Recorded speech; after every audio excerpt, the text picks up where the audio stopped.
Mummy mummy હું તને ખૂબ પ્રેમ કરીશ. હું તને ઘરકામમાં મદદ કરીશ. તને કોઈ વાતમાં પરેશાન નહીં કરું.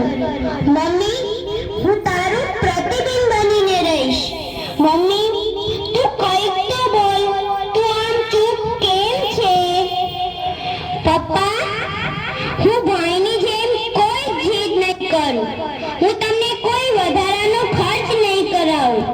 સરકારી નિશાળમાં ભણીશ. હું જાતે જ મહેનત કરીશ. મારે કોઈ ટ્યુશન કે વધુ સગવડની જરૂર નથી. તમે ચિંતા ન કરતા. હું તમને કોઈ ટેન્શન નહીં આપું. તમારી લાડકી દીકરી થઈને રહીશ. તમારું નામ રોશન કરીશ. તમે જ્યારે થાકીને ઘરમાં આવો ત્યારે હું તમને હસતા મોઢે પાણીનો ગ્લાસ આપીશ. તમારી માટે સરસ સરસીઓ બનાવતા શીખીશ. સાચે જ પપ્પા હું કોઈ જીદ નહીં કરું, પરંતુ તમે કંઈક તો બોલો. દાદીમા મને ખબર છે તમારે દીકરો જોઈતો હતો, કુળદીપક, પરંતુ હું તમારા કુળનું નામ રોશન કરીશ. હું દરરોજ તમારી સેવા કરીશ. રાત્રે તમારા પગ દબાવી આપીશ.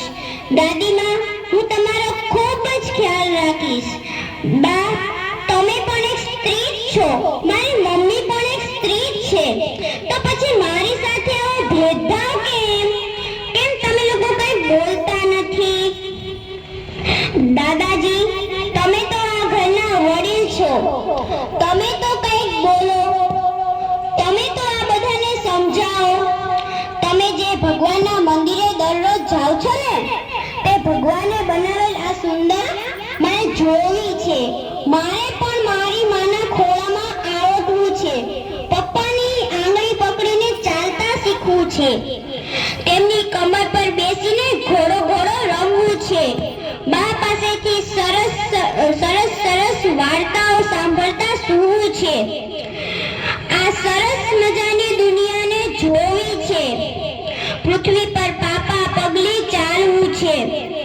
પક્ષીઓના મીઠા ગીતો સાંભળવા છે.